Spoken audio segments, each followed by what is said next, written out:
Inmates and detainees are assigned to a housing unit based on their classification status. Detainees receive a classification status by immigration officials prior to arriving at the facility. This classification level is based on the history of the individual and their behavior while detained.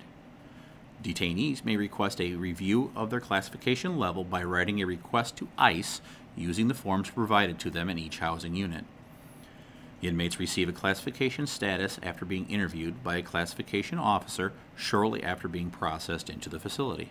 Classification levels for county inmates are based on their pretrial or sentenced status, the classification of the crime which they are arrested for, and their behavior while inside the facility. Inmates and detainees are typically assigned to a two-person cell where they are locked down at night and during certain periods of the day.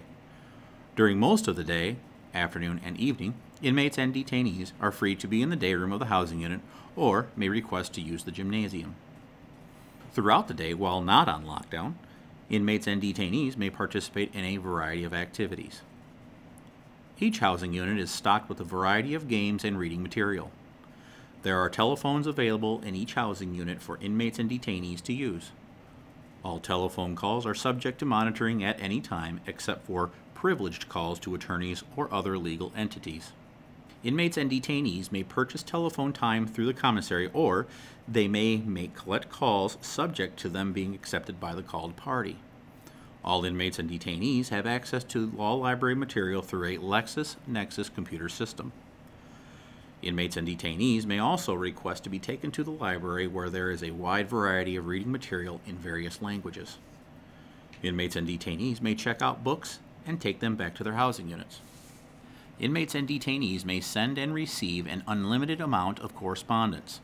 Inmates and detainees who cannot afford writing material are provided with paper, pencil, and stamped envelopes. Mail is delivered to the facility each weekday and is distributed to inmates and detainees after it has been logged and checked for contraband.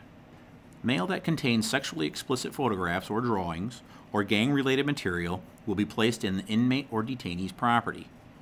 The inmate or detainee will be notified of the mail and the reason it was denied.